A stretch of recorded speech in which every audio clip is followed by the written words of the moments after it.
లేక్కడి నుంచి. నువ్వు తిను మావయ్య. ఏ ఇంటికి నా కోసం వచ్చావు, నిన్ను నేను గౌరవించుకోవాలి కదా. అది మా నాన్న కూర్చుని ఉయ్యాల వల్ల. ఆహా, రేపు ఆయన చచ్చిపోతే ఎవరు కూర్చుంటారు? ఆయన బూడిద పోసి పెడతారా? సులోచన లేడు, ఎందుకలా అరుస్తారు?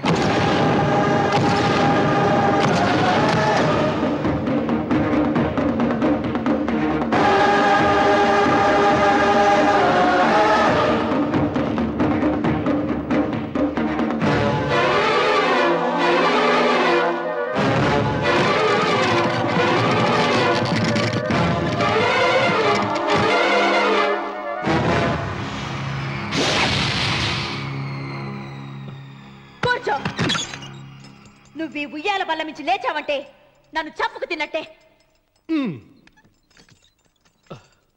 అన్వర్,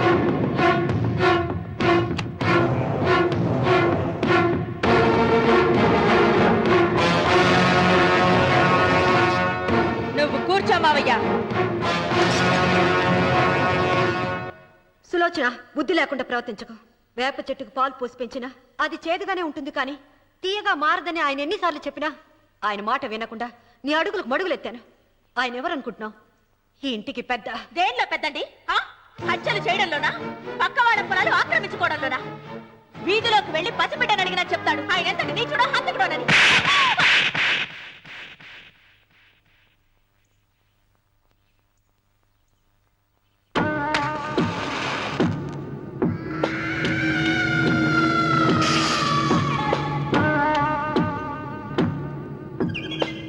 అమ్మా, నువ్వెన్నైనా చెప్పు, నా భార్య మీద చేయి చేసుకోవడం నేను సహించలేను. రఘు, అన్నయ్య నీ భార్య మీద చేయి చేసుకోవడం తప్పే, కానీ దానికోసం వాటాలు పంచమని చెప్పడం న్యాయం కాదురా. నాన్న అన్నయ్యని కూడా తన వాటా తీసుకుని వెళ్ళిపోమంటున్నారు. కావాలంటే నేను నీ భార్య కాళ్ళు పట్టుకుని క్షమాపణ చెప్తానురా. అమ్మమ్మమ్మమ్మమ్మమ్మమ్మమ్మమ్మ, నేను 100 సార్లు మీ కాళ్ళు పట్టుకుంటాను. మా బతికేదో మమ్మల్ని బతకనివ్వండి. ఏంటి నించున్నారు? రండి, అక్కడ ఎదురు చూస్తున్నారు. చేసిందంతా చేసి కాళ్ళు పట్టుకుంటుందట మహాతల్లి. నీ కన్నీళ్లకు రాళ్లు కరుగుతాయి గాని కన్నవాళ్లు కరగరు సీత. సీత, వాళ్ళు చిన్నపిల్లలుగా ఉండేటప్పుడు ఎంత సంతోషంగా ఉండేవాళ్ళం. వాళ్ళు పెరుగుతుంటే ఆ సంతోషం తరిగిపోతూ ఉంటుంది. వాళ్ళు మన భుజం దాటి పెరిగాక ఇక గడప దాటి ఎప్పుడు వెళ్ళిపోతారా అని ఎదురు చూడటమే మన పని. బాధపడ.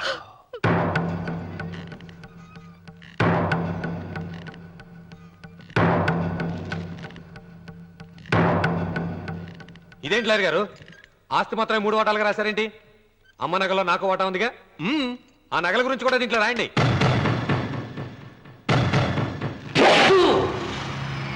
అది మీ తాత పిత్రార్జితం కాదు, నా స్వార్జితం కాదు.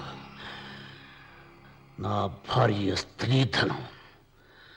అందులో వాటా ఎవరికి రాదు, లేదు. ఓహో, అమ్మ గదిలోకి వచ్చేడిస్తే నా మీద ప్రేమ అనుకున్నాను. నగలివ్వాలని ఏడుపా? ఈ ఏడుపేదో నన్ను కనక ముందు ఏడవాలి.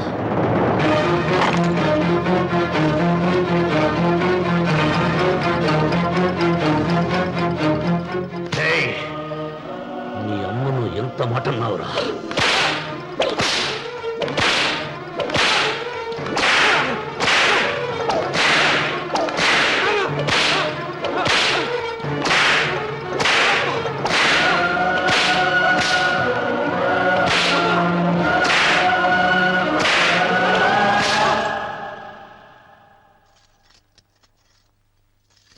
మీరేం పెద్ద మనిషండి, పెళ్ళైన కొడుకుని కొడతారా? ఆస్తి ఇవ్వడం ఇష్టం లేకపోతే ఇష్టం లేదు అని చెప్పండి. కూలి చేసుకుని బతుకుతాం, లేదా ఆలయం ముందు అడుక్కు తిని బతుకుతాం. ఇప్పుడు ఆయన మీ కొడుకు కాదు, నా మొగుడు. నా మొగుడిని కొట్టే హక్కు మీకు లేదు.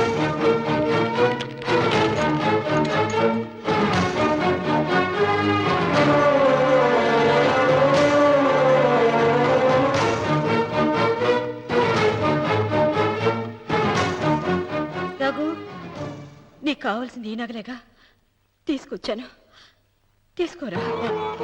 వద్దమ్మా, వద్దు. కాదన్నయ్య. వద్దమ్మా, నా మాట విను. ఒక తల్లి కడుపును పుట్టకపోయినా నన్ను అన్నయ్య అని పిలిచావు. నా ఇల్లు నీకు పుట్టిల్లమ్మా. ఆడపడుచు బతికుండగా పుట్టిన నగలు పంచడం శుభం కాదమ్మా, శుభం కాదు.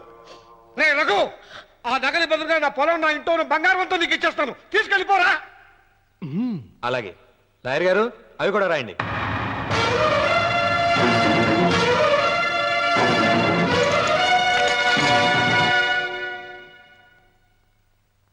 నాన్న, నాకు ఆస్తక్కర్లేదు. నేను మీతోనే ఉంటాను. మరదల్ని కొట్టే సంస్కారం ఉన్న కొడుకుని ఇంట్లో ఉంచుకునే సంస్కారం నాకు లేదు. వెళ్ళిపో.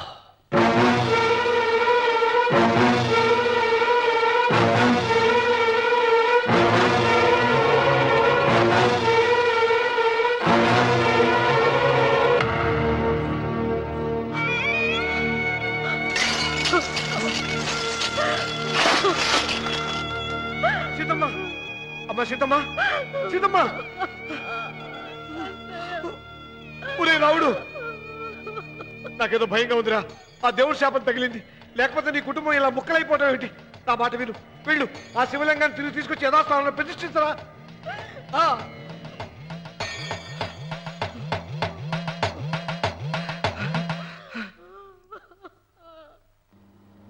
ఇదేమిట్రా రావుడు, శివలింగాన్ని తీసుకొస్తానని బయలుదేరి ఆలయం దగ్గర తీసుకొచ్చావేంటి?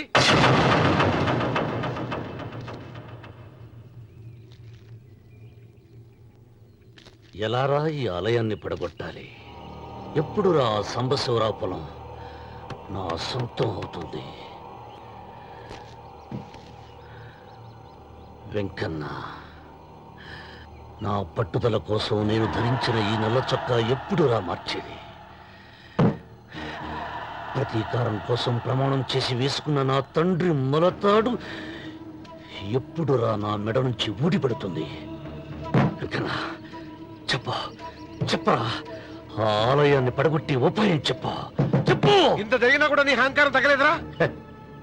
నారు పొయ్యకుండా నీరు పెట్టకుండా ఈ ప్రపంచంలో పెరిగేది ఒక్కటే, అహంకారం. అది నా సొంతం.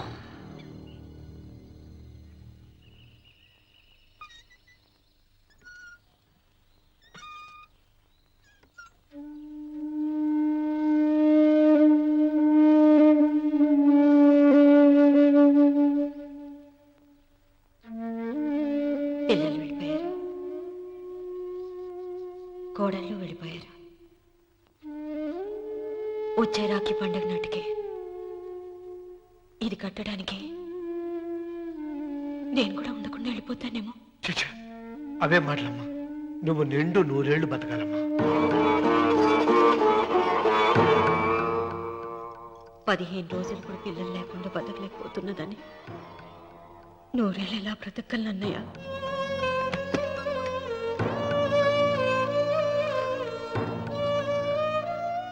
వీటి కోసమేగా మా పిల్లలు ఇద్దరిని ఇంట్లోంచి వెళ్ళగొట్టారు. నేను చనిపోయాక మా ఇద్దరు కోడలికి సమానంగా పంచిపెట్టమని చెప్పు. ఇప్పుడు ఎందుకమ్మా అదంతా? అసలే నీ ఆరోగ్యం బాగలేదు. నన్నెప్పుడు నిండు ముత్తైదుగా చూడాలనేది ఆయన కోరిక. పోయే ముందు ఒక్కసారి నిండుగా అలంకరించుకోవాలని ఉందన్నయ్య.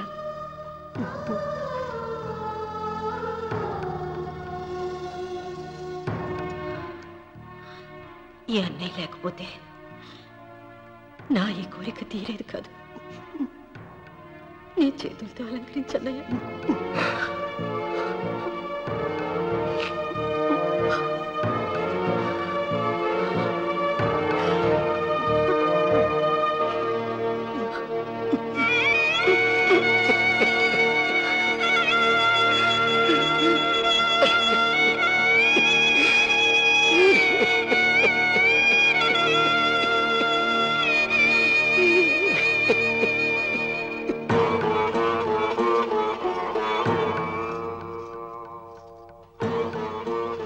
ఏమిటి సీత?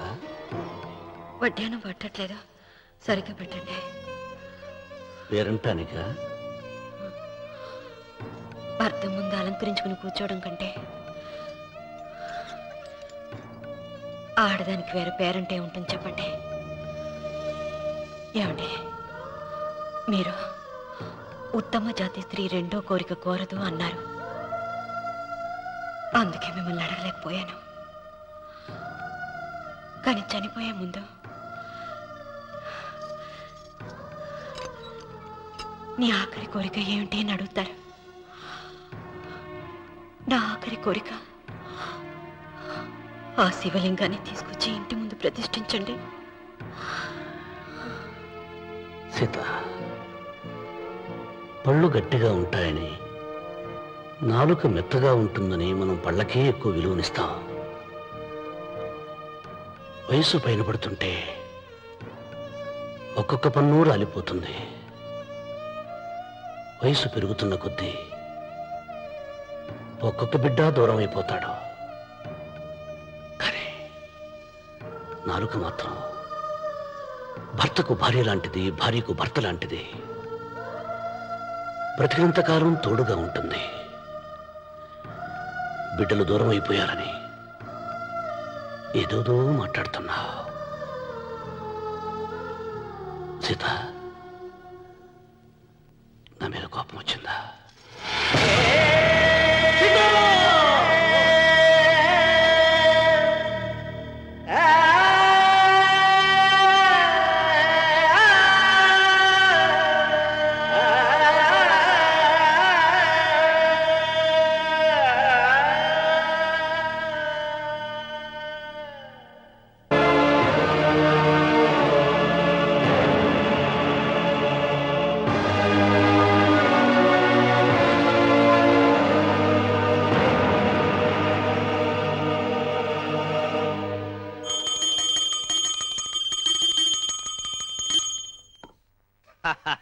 అక్కడ రామన్న చౌదరి చచ్చిన పేళానికి దీపం వెలిగించాడు, ఇక్కడ ఈయన అమ్మూరికి ఆరతి వెలిగించాడు. నేను ఆ రోజే చెప్తేనే అది చాలా మహిమగల శివలింగము, దాని జోలికి పోతే సర్వనాశనం అయిపోతాడని. పిల్లలేమైనారు? ఇల్లు వదిలిపోయినారు. పెండ్లాము లోకం ఏడ్చిపాయ. ఇక రామన్న చౌదరితో పాటు ఆయన వంశం కూడా గబ్బులేచిపోతాడు. ఒకవేళ భయపడి ఆ శివలింగం మళ్ళీ యథాస్థానంలో పెడతాడేమో. పెట్టడు. పెట్టాలని ప్రయత్నిస్తే ఎట్లా ఆపాలనో మనం చూసుకుంటాం.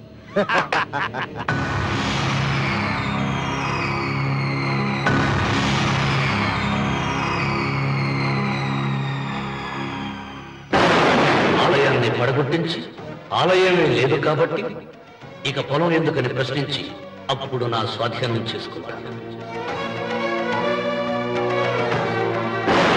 అమ్మవారి ఆలయాన్ని నువ్వు తాకలేవు.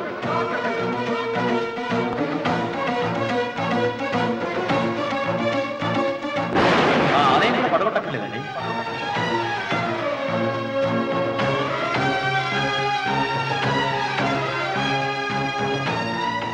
నీ వంశం నిర్వంశమైపోతుంది.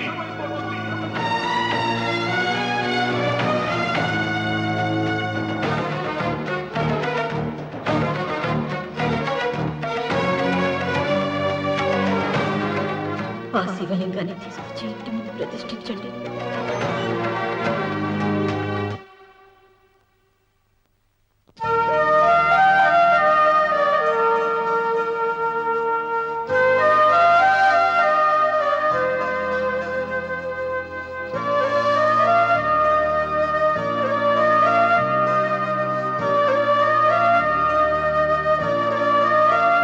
రావుడు, ఆ నెల తర్వాత నీకు శుభవార్త. నీకు మనవడు పుట్టాడరా?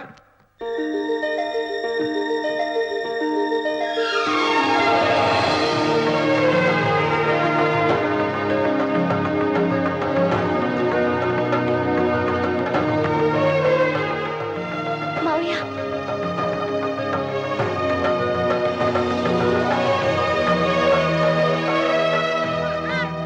నా వంశం నిర్వంశమైపోతుందని జటాధారి శపించిన ఎదిరించి నా ఇంట పుట్టిన మొదటి వంశాంకురం.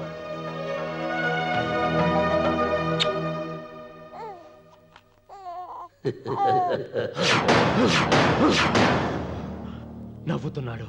ఆ రమణ నవ్వుతున్నాడు. మళ్ళీ నవ్వుతున్నాడు. వాడు నవ్వుతున్నాడు. వారసుని పుట్టాడని హాయిగా నవ్వుతున్నాడు. వాడి ముఖంలో ఆనందం కనిపిస్తే నీ జీవితంలో నిప్పులు పోసుకున్నట్టే తెలుసా? నా అనుమానం, మూడో వాట కింద తను ఉంచుకున్న ఆస్తి, అంతస్తు, నగలు అన్ని అన్ని అన్ని ఆ బిడ్డకి రాసిస్తాడు తెలుసా? మొన్న డాక్టర్ పరీక్షించి ఏం చెప్పింది నీకు?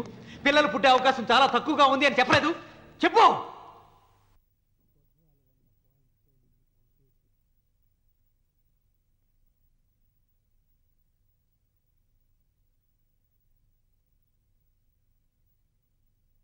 తను ఉంచుకున్న ఆస్తి అంతస్తు నగలు అన్ని అన్ని అన్ని ఆ బిడ్డకి రాసిస్తాడు తెలుసా? మొన్న డాక్టర్ పరీక్షించి ఏం చెప్పింది నీకు? పిల్లలు పుట్టే అవకాశం చాలా తక్కువగా ఉంది అని చెప్పలేదు? చెప్పు. గొడ్రాలు అన్న పాయింట్తో నిన్ను పంపేసి మళ్ళీ కొడుక్కి పెళ్లి జరిపిస్తాడు. దిక్కుతోచని నువ్వు ఆత్మహత్య చేసుకొని చచ్చిపోతావు. ఇదంతా జరగకుండా ఉండాలంటే నీ తోడికోడలు కన్న బిడ్డని కన్నట్టే చంపేయాలి. ఈ భయాలేవి పెట్టుకోవద్దు. మీ నాన్న గుండెల్లో కత్తి కసా కసా దింపిన కసాయి వాడి మీద పగ తీర్చుకుంటున్నాననుకో, అంతే. బిడ్డ చచ్చిపోతే దిగులుతో రుక్మిణి చచ్చిపోతుంది. ఆమె పోతే ఈ ఇంటికి ఆ ఇంటికి అసలింటికి అన్నిట్లో నీదే పెత్తనం.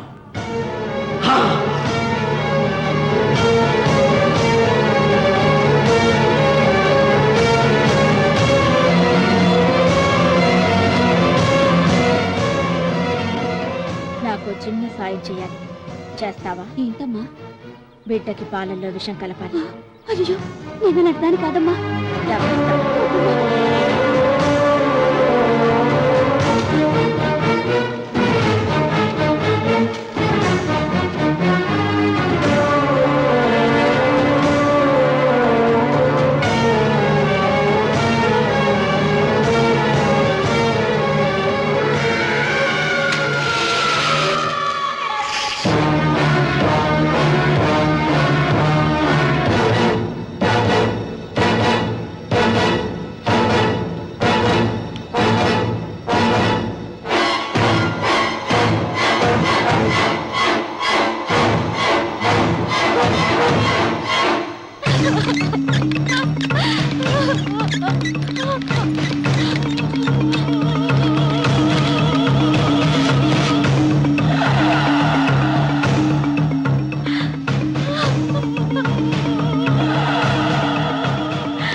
బిడ్డకి చివరిగా ఏం పట్టించారు? పాలు తాగించాం. పాలలో విషయం కలిసింది.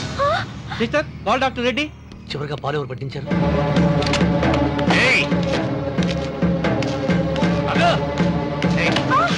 పాలలో ఏం కలిపావు? నాకేం తెలియదు బాబు. నిజం చెప్పు.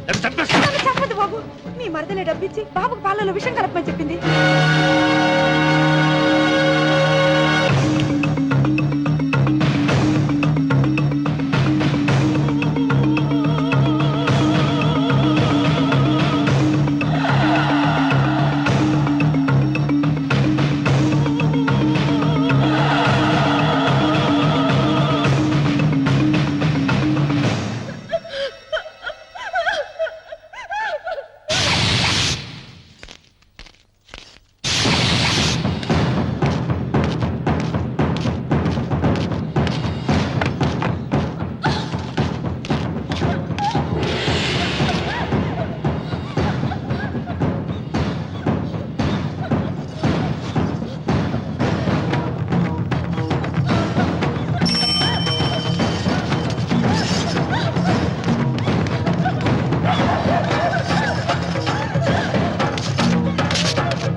రామన్న, దేవుడి మీద కోపాన్ని నీ కుటుంబం మీద చూపిస్తున్నావు. కింద జన్మలో చేసిన పాపం వల్ల నీ తండ్రి అలా అయిపోయాడు, కానీ ఈ జన్మలో చేసిన పుణ్యానికి కాదురా. దేవుణ్ణి చూపించు, దేవుణ్ణి చూపించు అన్నావు. నీ కనుపాపంతో ఉన్న సూర్యుడినే కన్నెత్తి చూడలేని వాడివి అసలు దేవుణ్ణి ఎక్కడ చూడగలవరా? రామన్న, శాపాన్ని ఎదిరించి పుట్టాడని గర్వపడిన నీ మనవడు ఇప్పుడు చావు బతుకుల్లో ఉన్నాడు రా.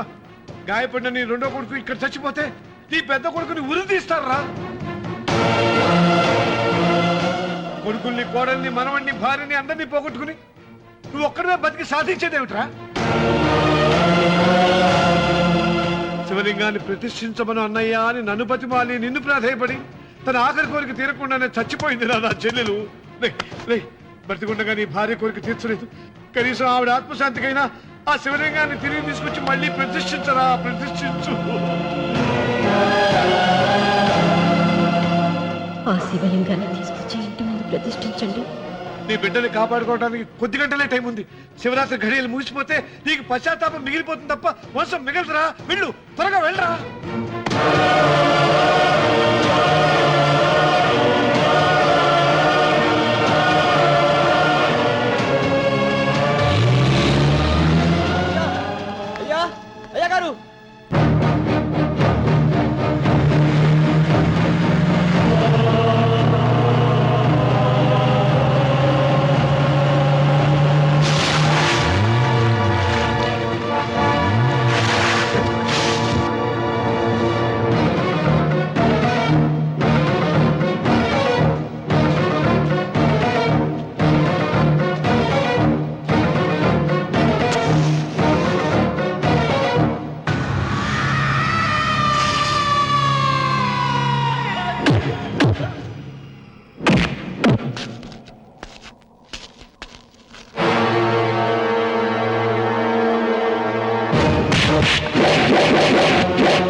రామన్న, నీ వల్ల ₹1 కోటి ఆస్తి నష్టపోయాను.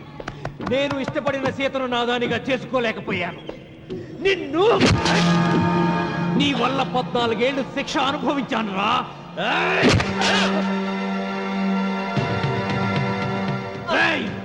ఒంటరితనం నాకు అంటగట్టిన నిన్ను నీ కుటుంబంతో కలిసి ఉండనివ్వనురా.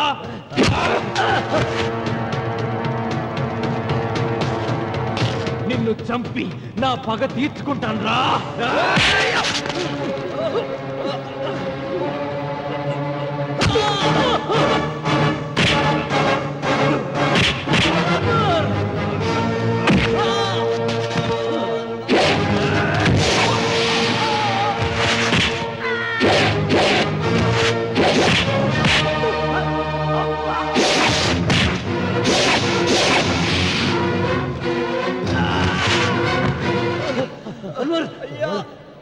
అయ్యా, శివలింగం.